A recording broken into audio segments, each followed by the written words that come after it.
Ben, take us more into the network, who is doing these, who's actually promoting these sorts of agendas.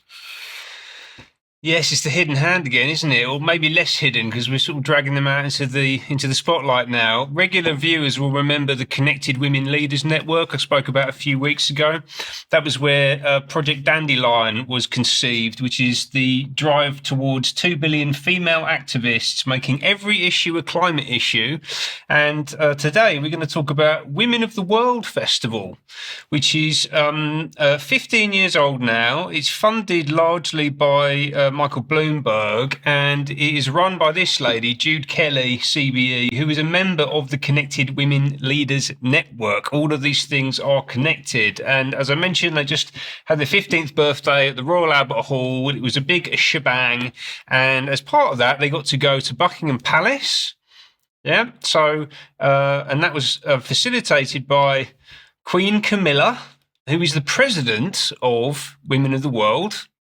Yeah, so these networks are kind of revealing themselves. I only came across Connected Women Leaders a few weeks ago, and actually if you dig into the people in it and what they're up to and the level of access they've got, it's absolutely mind-blowing.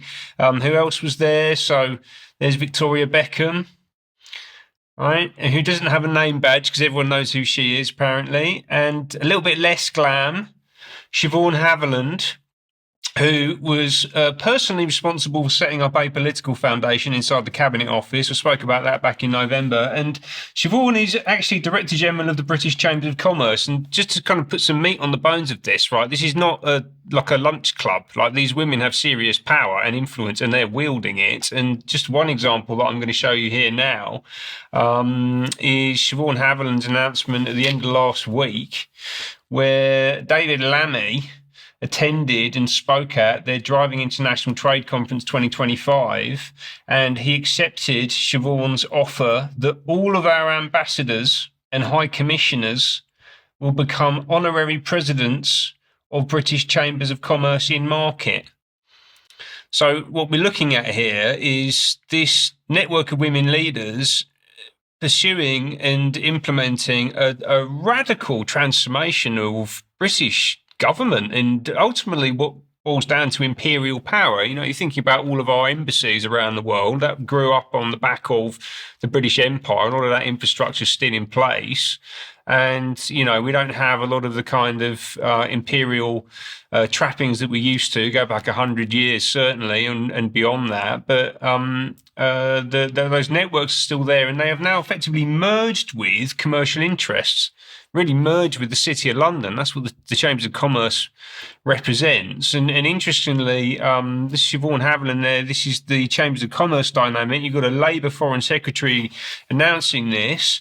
Then in the background, we've also seen Ollie Robbins go back into the Foreign Office, and he's now running our embassies. He's head of His Majesty's Diplomatic Service.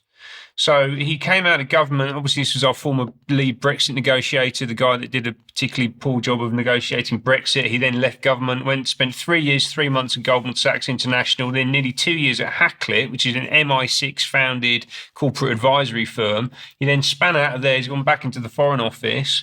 And the first thing that he announces pretty much is this integration between the Chambers of Commerce and the British Embassy Network. Amazing. And it's all coming out of this Connected Women Leaders Network and everything around it. Astonishing. A lot to be discussed there, Ben, which we will get into in forthcoming news, UK column news editions. Diane, let's bring you back